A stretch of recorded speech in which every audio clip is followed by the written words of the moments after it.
My mom died about 5 months ago. I got what was in her bank account when the inheritance was settled. It was approximately $250. My sister and her 4 kids got my mom's house and everything in it. Mom's remaining 401k went to my sister also.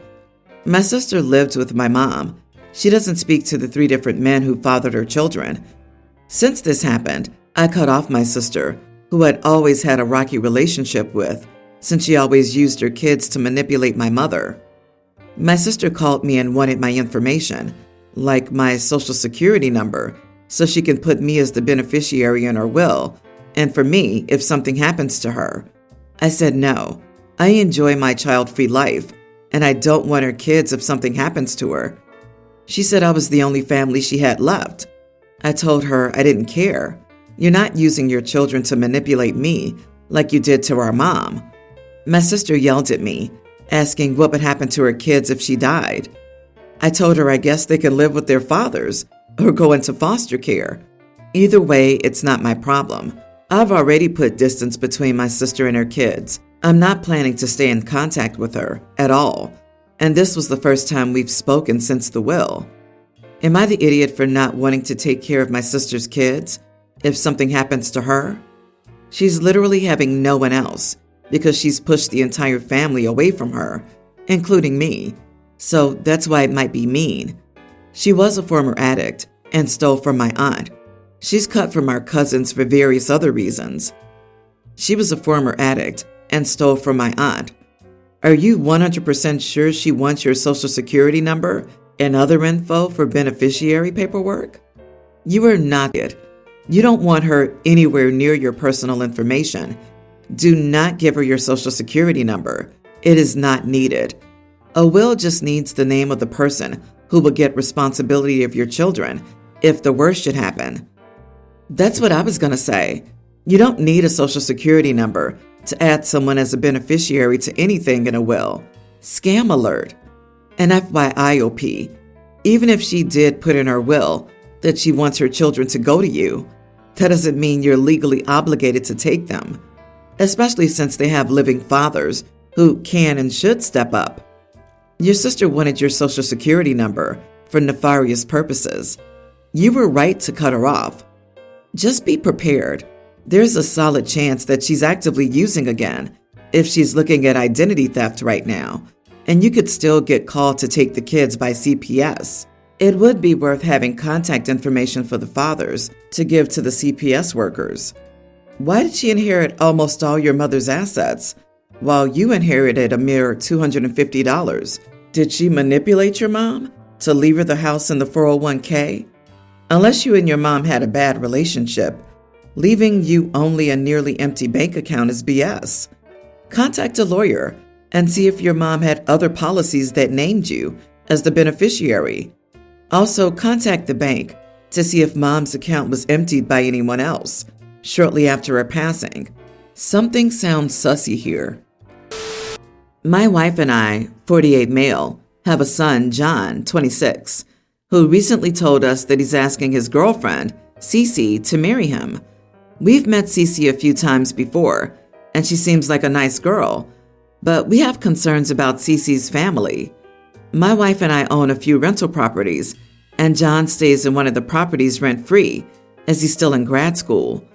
My wife and I have always agreed to provide free housing for all our kids, especially while they're in school, so that they don't have to worry about rent in a high cost of living area. The concern with Cece's family comes from having met the family a couple of times before. They seem inappropriately interested in my wife and my finances, and Cece's mother, from what I've heard from my other kids and a little from John, is close to retirement, has no savings or plans set up for retirement. Her mother has multiple times attempted to move in and live rent-free in one of my properties because, according to her, it's her future son-in-law's house. My take is that Cece's mother sees John, who's about to graduate from med school, as their retirement security.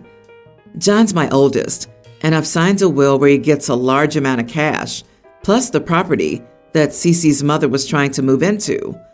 I'm not sure if the mother knows that, and that's why she was trying to move in, But John knows what he's inheriting. My biggest fear is that somehow that family will end up with a piece of the house, for whatever reason, once I pass. John has a pure heart and always sees the good in people, and I think his future mother-in-law will take advantage of that. When John told me he was getting married to Cece, I requested that he sign a prenup to protect his inheritance, and also, prenups are generally advisable, but he was vehemently against it. I told him that he'd be written out of the will, and the house would go to our other kids if he married her without a prenup, but it seemed like he was not budging. So I'd gone ahead and started plans to leave the house to my other kid. I have a good reason not to trust Cece's family and their intentions with my son. I'm not going to tell a grown man who he can and can't marry, but I want to protect what I'm leaving for my children. My son stopped talking to me, and I'm unsure if I was that unreasonable. Edit. We are primarily concerned about the house. My son will be still receiving the huge chunk of cash on the will. He'll be getting something, just not the house. When my wife and I met Cece's mother, she made multiple comments about how her future son-in-law has her retirement taken care of, and she's asked us multiple times if she could move into the house to the point where it was getting inappropriate. Okay, so I think you should trust your gut, and based on the example of the future mother-in-law already pushing to live rent-free in your property, I think you're onto something, and you are not the idiot. You could do a trust and have a trustee continue to exercise control after your death, or even in your will. You could have a prenup clause. My father did that, where anyone who wants to inherit must have a prenup. I think Cece's family will move in with John and his wife as soon as they're married. And if John and Cece are okay with that, it shouldn't be a problem. If John isn't okay with that and is pressured to do so by his not quite in-laws, then sure, it's an issue. But from the sound of things, John doesn't have an issue with his in-laws. I can see where OP is coming from, but I also think there's a certain level of manipulation and control at play when Dad is saying, if you don't do what I want, I'll write you out of the will. John isn't entitled to any sort of inheritance, but trying to use it as leverage to affect his decisions is manipulative at best. But it sounds like OP is footing John's bills at that property. Maybe I'm just making a wild assumption here, but if OP has housing costs taken care of to help the kids with their bills while in school, it would stand to reason that utilities are included. If I were OP, I wouldn't want to pay any bills as part of someone else's retirement.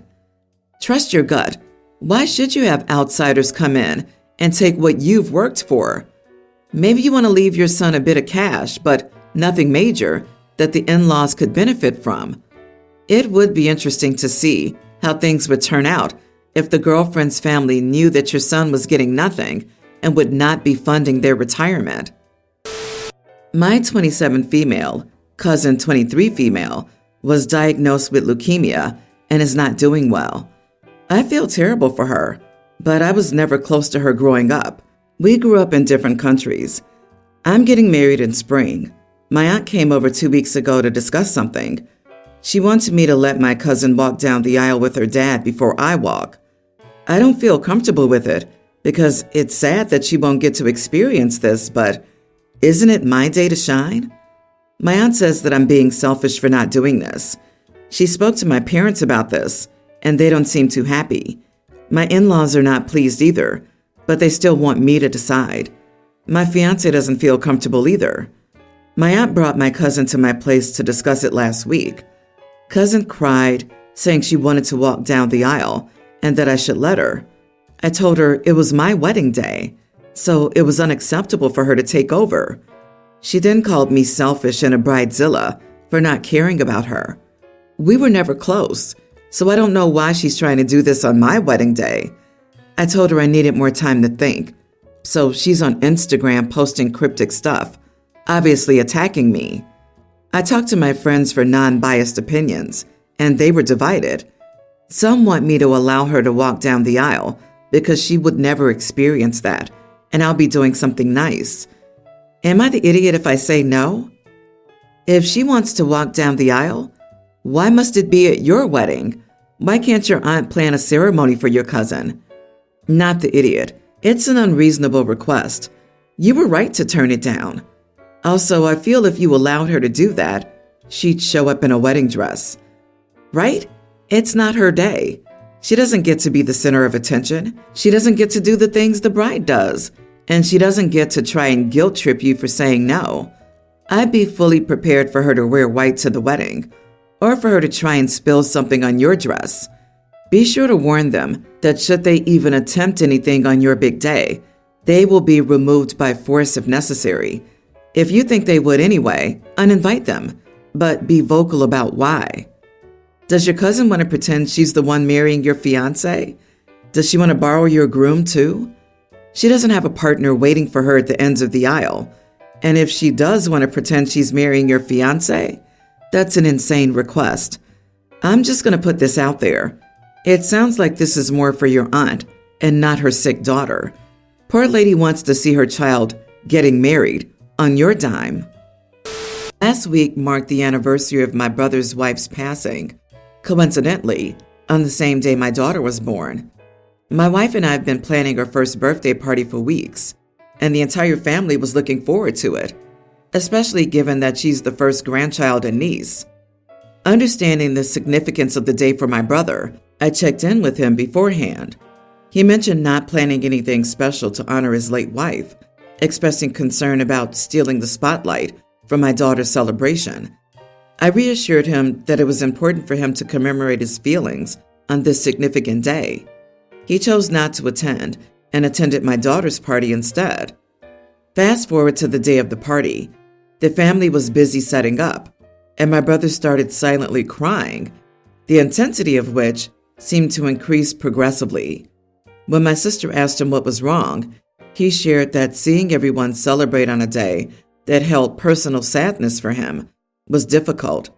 We all tried our best to comfort him. As the party went on, my brother's mood didn't change. Multiple times he managed to bring up his late wife's passing to my friends, detailing the heartbreak of losing her on the same day, and also sharing the details of her passing. While the kids were playing and everyone else was having a good time, my brother seemed stuck in his grief, casting a shadow over the celebration. Frustrated and feeling the party's mood dampened, I approached him and told him to leave if he couldn't be positive and enjoy the moment. He left upset. After the party, my mom confronted me, saying it was cruel to ask him to leave. According to her, I'm the idiot because he wasn't bothering anyone and just grieving. I feel he was being negative the entire time and making the party about him. But after what my mother said, I kind of feel terrible about asking him to leave. Am I the idiot?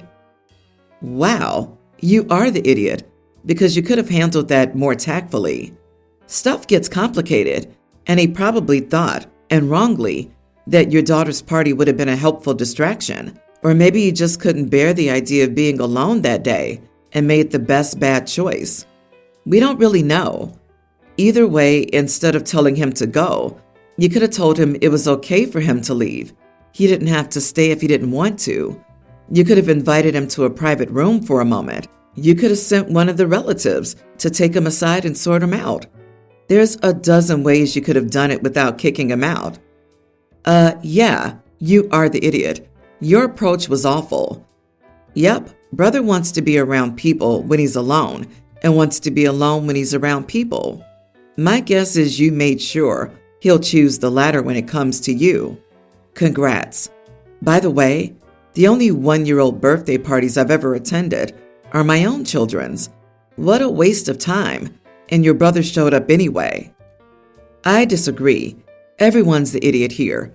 According to Mom, I'm the idiot because he wasn't bothering anyone and was just grieving. It sounds like he was bothering people though, having to be comforted by family members, repeatedly bringing up his wife's death, including details of it. He really should have left on his own accord, since it was too much for him to handle. My wife, Lisa, 29, and I, 30 male, have been married for 2 years. We both work and have no kids. Recently, Lisa's dog, Mango, our dog now, But Lisa's had Mango for a decade before we met, needed surgery that cost about $7,000, which made money pretty tight for us. I took out a pet care loan for a significant portion of the surgery under my name. If we pay it off in a year, we won't have interest, so we made a monthly budget to get it paid off within 1 year, and we've been paying it out of our joint account. Also, recently, my younger brother Johnny, 27, who has a history of addiction and mental health issues, reached out to me asking for a $2,000 loan because he needed legal fees for a custody battle with his baby mama. In the last few years, whenever he asks for money, everyone in my family refuses because it'll go to sugar. But this last year, he's been clean and able to hold down a job. I care about him, and he's had a really hard childhood compared to the rest of the siblings. So I get why he ended up the way he did and want to help him this time. Johnny said he'd pay me back, but I have a rule of never expecting it back when I give money to family, which I rarely do. I decided to take on a bunch of extra shifts at work during the last month and made enough money to send to him. I had some left to add to our monthly pet loan payment. I told Lisa the plan, thinking she'd be happy we could help Johnny out and also have some additional funds towards the pet loan payments. But she was angry that I was sending money to John when it all could go towards the loan. The way I see it, we already have a monthly budget for the loan, and we can pay it off in time without interest. I know that Mango is ours now, but technically that's my stepdog, for which I'm assuming responsibility because I love Lisa. When we found out how much Mango's surgery would cost, everyone advised us to put her down because she's also very old. But we went ahead with the surgery without thinking twice because Lisa loves Mango, and both our paychecks are going towards paying off her surgery. Meanwhile, I worked extra hours on my own to help my brother out so we could pay legal fees to be able to see his son. I told Lisa that if she wanted to pay off the pet loan earlier than the pre-planned schedule, I'd take on more shifts at work this month too. But Lisa just seemed angry that I would want to help Johnny at all. I don't understand why she expects us not to think twice about a $7,000 pet bill to save our 14-year-old dog, but is upset when I want to send $2,000 to my brother so he can see his child. I sent Johnny the money, and I'm sleeping on the couch now for that. But I don't think I did anything that outrageous. Am I the idiot? You are the idiot. Not for wanting to help your brother, but you should not have given him the money directly. You should have paid it directly to his lawyer or whatever organization he's using. I can see where your wife is leaning towards a bill she knows you both have, rather than believing that your brother will be using the money as he states. You just handed him one heck of a temptation. That's exactly my thought. Directly pay the agency providing the service. An influx of cash can be a trigger that ends sobriety. Household finances have to be agreed upon. You agreed to the pet loan. She disagrees with the $2,000 gift since you don't expect it back. Dude, that amount of money should have been a conversation between you and your wife before agreeing to help your brother. I understand you want to help and love him, but you and your wife are a team. I disagree. OP is not the idiot. I think giving a person who's 1 year sober and trying to better himself is at least as wise as taking out a loan for a dog who's 14. I know people have a huge soft spot for dogs and a disdain for people with addiction, but OP has good intentions. Also, he's paying it all himself by picking up extra shifts specifically for this purpose. It's not like he's using their shared money. He can also stick to their originally outlined payment schedule. I just don't see the idiot territory here.